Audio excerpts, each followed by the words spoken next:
Hello, everybody. Scott Golden here with the SmackDown report for the 1st of January 2021. Welcome to the new year. Happy New Year to everybody. We've uploaded close to 30 audios in the Mid South series in the last 24 hours, so worth checking those out if you're into Mid South. But anyway, just a note first SmackDown of 2021, the same junk as was there last year. I feel so bad for the talent. Ratings indicate that they are under 2 million viewers, and it's because they've lost the faith of their core audience. I know a lot of people say it's a holiday, but honestly, most people went out the day before, so the odds of the holiday really impacting it is minimal at best. And there were other network programs that were reruns that ranked higher, and that'll tell you where this product really is. Graphic opens with the late John Huber, aka Luke Harper, starting the show. I've mentioned in other audios how I feel that WWE has botched the handling of this. I don't need to recap it here except to say it's more of the same. Anyway, they show Roman Reigns defeating Kevin Owens both at TLC and in cage matches from last week. Michael Cole talking about how the acclaimed Thunderdome is a big deal.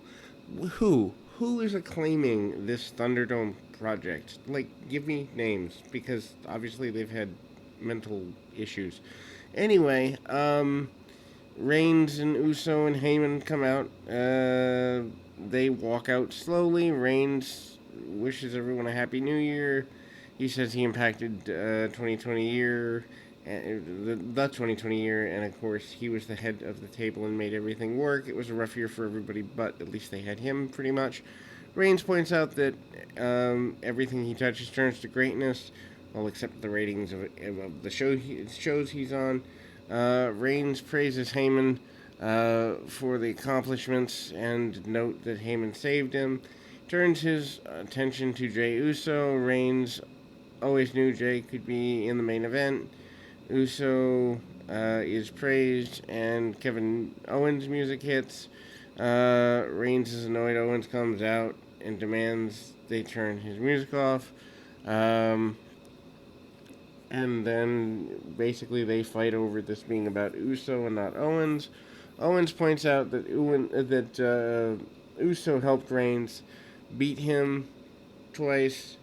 However, Owens is here for Uso, promises to make the match happen later, and he's going to the back to speak to Adam Pearce, who is the Office stooge. Some people say this is a fine opening segment. It's a waste of time. If I am tuning in on a holiday, I want to see action. I want to see wrestling. I want to see something that holds my attention. I do not want to see talking like I can see every other week of the year. Stupid. Just stupid. So they recap Big E defeating Sami Zayn to win the Intercontinental Championship, non-title Intercontinental Championship match. And then you actually put wrestling in the ring and you put Corbin there. Knights of the Lone Wolf are obviously with Corbin. Big E is your new Intercontinental Champion, but he's not even defending the belt here. Sami Zayn joins commentary. Match is fine, but it's way too short. They turned it into a tag match, so why not just have it be a tag match from the beginning? Big E is wearing an armband with Brody's name written on it, which is classy. Corbin takes over and sends Big E into the ring post. Big E fights back. They go to the apron. Big E attempts to spear through the ropes. Corbin counters it and hits a knee. Corbin tries the around the ring post clothesline, which anyone who's scouting tape should have a counter to by now. Anyway, and then Big E goes for the big ending. Big E had the match won. Zayn jumps up, gets in there for the DQ. Zayn and the Knights of the Lone Wolf jump Big E and beat him down. Apollo Crews, his music hits, so the sound guy knows he's coming out before Big E does. That's just really unintelligent. And he runs down, makes the save, clears the rings, and press slams Zayn over to ringside. Big E and Apollo Crews continue this segment, defeating Corbin and Zayn. Honestly, tell me why this match matters. Tell me why we should care. Tell me why Cruz is important. Tell me why Corbin's still on my TV. Tell me lots of things. I'm back from the break. Match is in progress. Cole notes that Adam Pearce is basically a puppet and will make any match during commercials. Heels take over, and Knights of the Lone Wolf interfere. Zayn argue with them at ringside. Cruz recovers and hits a spinebuster on Zayn.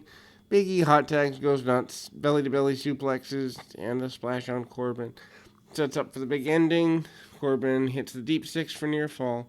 Shouldn't the new Intercontinental Champion look a little better than this? Anyway, Zayn argues with the Knights. Zayn and Corbin argue yet again. Eventually, the whole match is them arguing. Corbin has enough, and he runs away. Zayn gets hit with a enziguri, and then there's a power bomb. Owens approaches Adam Pearce, demands a match. So Pearce basically does whatever the wrestlers tell him. What's the point of him having any authority? And the match is demanded with Jey Uso. Pearce didn't want to give him the match. Owens basically says, "You're going to give it to me." They fight. Kayla Braxton appears. Big E and Apollo Crews are approached by her in the back. She asks what his plans are for the new year. I don't know, defending the title he just won not too long ago. He says something about the Toronto Maple Leafs and leaving an open challenge for next week. Why, as a champion, would he be making an open challenge? Shouldn't it be the person who has something to gain from making an open challenge? Anyway, Cruz interrupts and accepts the challenge, so now friends are fighting. Gee, that's never been done before. He says he helped Big E win the title, but ultimately they have a laugh at this. Riot Squad, which is a relatively nonsensical ladies tag team, defeat Natalya and Tamina, again a nonsensical tag team. Billie Kay is with them. Billie Kay's at ringside, and the focus is on her throughout the match. Kay thought she's in the match. Natalya and Tamina basically tell her she's not needed indirectly. She tries to almost act like a manager, but ends up distracting her team. Riot Squad hits Tamina with a double clothesline. Riot Squad takes over, and Kay switches her allegiances going into their corner, and Riot Squad is confused. Kay tries to give them advice. They don't want her advice either. So basically, we're going to go with a storyline of someone with no home. So what's the point of having someone on your roster who has no direction, no home, no point? Like, I don't get it, and I don't think the writers do either.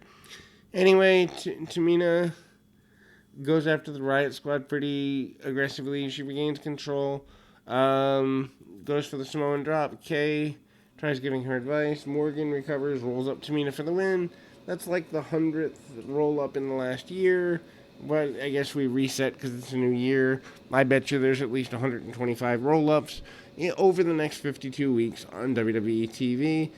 I'll even say 150. Sure, why not? 3 shows, it's possible. Anyway, Kay celebrates, and Riot Squad runs away. Recap the tag elimination match with the ladies from last week. Carmella with Reginald and Bayley defeats Sasha Banks and Bianca Belair. Good athleticism from the people in the match, although Carmella being still in a main event situation, Bayley and Sasha could renew their feud. Bianca Belair, they're dropping the ball on. So while the match is perfectly fine, it does nothing to bring the story forward. Bayley's wearing a Brody armband, which is respectful. Belair hits a drop kick and sends Bayley to the floor. Belair knocks Carmella off as well. Banks follows up with a crossbody, and then Belair goes after Bayley. Banks scores a near fall on Bayley, and we go to commercial. In the middle of matches, we still haven't learned that taking commercial breaks during matches is disrespectful to the talent that are putting their bodies on the line, and it's a new year. Anyway, back from the break. Heels are in control of the match. Michael Cole calls Carmella a veteran, which at this point is like calling uh, a fried Oreo food. Obvious statement, but at the same time, it devalues the value of the word veteran. Heels isolate Belair, cut her off. Bayley slows the match down, works over the injured arm of Belair. Belair fights back, hits a vertical suplex. She attempts to make a tag. Carmella cuts her off and knocks Banks off the apron. Banks gets a hot tag, goes nuts on Carmella. Hits double knees for near fall. Bayley breaks up the pin. Belair tries to help Banks, but Bayley cuts her off again. Belair and Bayley fight. Around ringside, Belair hits a suplex on the floor on Bayley. Reginald jumps in the ring and basically tries to go after Banks. Reginald does a backflip out of the ring, which is probably the best thing in the match, probably on the show so far. He does a backflip off the apron too. Carmella tries to take advantage, but gets nailed with a knee. Reginald jumps back onto the apron. Banks knocks him off. So basically, he's a jumping monkey. Carmella hits the X Factor for the win. Roman Reigns is mad. The Jey Uso has to fight Kevin Owens later. We knew that was going to happen. Anyway, he said that he wants Heyman to figure out who made the match official. Sonya Deville is back, and she returns, walking backstage, and everyone's shocked to see her. I mean, I'm glad that her personal life issues are clearing up to the point where she can return to television. Street Profits host a New Year's Day Smoketacular special. They talked about the benefits of 2020. There's a drum set revealed. Montez Ford says he's going to predict that Sami Zayn, the I Was the Intercontinental Champion t-shirt, would be the best seller on WWE Shop. Ford makes a second prediction, and Ziggler would become the Heartache Kid. Haha. Anyway, Ziggler and Bobby Roode jump the Street Profits.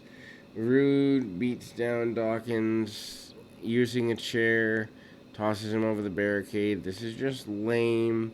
Ziggler and Roode attack Ford's leg, and they use the ring post to their advantage. Back from the break, Caleb Braxton approaches Roode and Ziggler, and they demand a rematch against the tag team champions. Hopefully, Ziggler and Roode get the belts because this Street Profits reign is lame. Daniel Bryan and Otis, yes, I never thought I'd say this, with Chad Gable, by the way, defeat Cesaro and Shinsuke Nakamura. Which of these people is not like the other? Which of these people just doesn't belong here? Anyway, some people say this match was good. I say it's an insult to Daniel Bryan. I understand he wants to get other people over, but get people over who haven't already had a chance and who have an actual chance of drawing money when there are live people there. Gable and Otis helped Ryan train for the Royal Rumble. They're working on his hips. I guess this is supposed to be funny somehow. Cesaro and Nakamura makes fun of them. They set up a match for later. Bryan and Cesaro are wearing Brody armbands during the match. I respect the people that are wearing the Brody armbands, but the way the company handled this whole thing could have been done so much better. Heels have an early advantage. They take Bryan to the corner. Bryan fights back, tries to hit a dive. Cesaro catches him, nails him with an uppercut. We go to a break. We come back. Heels in control.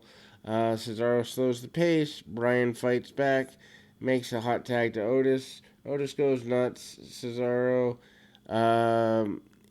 gets hit with a huge suplex and then hits a splash and a caterpillar. Nakamura breaks up the pin attempt. Otis tries a Vader bomb. Cesaro out of the way. Nakamura goes for the Kinshasa, but Otis gets out of the way of that. So basically, we're playing chicken. Bryan gets the tag, uses a sunset flip for a near fall. Nakamura locked on the armbar. Otis makes the save. Bryan hits a knee on Cesaro, which takes him out of the match. Nakamura uses the dreaded roll up. Bryan counters into the yes lock for the win. Then we go to Paul Heyman informing, easy for me to say, Roman Reigns, that Adam Pearce is the one that made the match. Reigns told Uso to end Owens. My good gosh. Anyway, so this is the main event of the show. Owens defeats Jey Uso. Owens jumps Uso right at the bell, hits clotheslines and a senton on the floor. Owens hits a senton in the ring for the near fall. Why is Owens having difficulty with a former tag guy? I understand they've been pushing Jey Uso as something more, but at the same time, Owens is a former world champion, and Uso has not been pushed to that level, therefore this shouldn't be that hard a match. Anyway, Owens stays on the leg of Uso and uses the ring apron as a weapon. He says, Owens, that is, says that this is Reigns' fault. Uso tries to fight back. Owens recovered. Owens goes for the stunner. Uso counters with a super kick. Owens goes to the floor. Uso goes after him. Uso jumps off the ring steps. Owens hits a super kick and then throws him over the announce table. We go to break. We come back. They are fighting on the top rope. Uso tries the top rope splash. Owens moves out of the way. Uso lands on his injured leg, and then there's a stunner. Post-match, by the way, Owens wins. Post-match, Owens beats down Uso and begs Reigns to force him to take care of his family. Michael Cole and Graves basically say that Reigns isn't going to fall for this. Owens handcuffs Uso to the top rope and hit a super kick and continues to beat down on Uso. Owens tries to take him to the back. Uso breaks free. Owens regains control. They brawl in the stands. Reigns jumps Owens from behind. Uso and Reigns then give Owens a 2-on-1 beatdown. They let this go on way too long and threw him off the stands through a table. So apparently that means we're going to get another version of Owens versus Reigns at the Royal Rumble. Oh joy, as if it wasn't stale enough already. Anyway, that is the first SmackDown of the year, the first WWE offering of the year, and proof that you should watch old wrestling or independence or foreign stuff or AEW or anything but WWE. We'll be back with more right after this.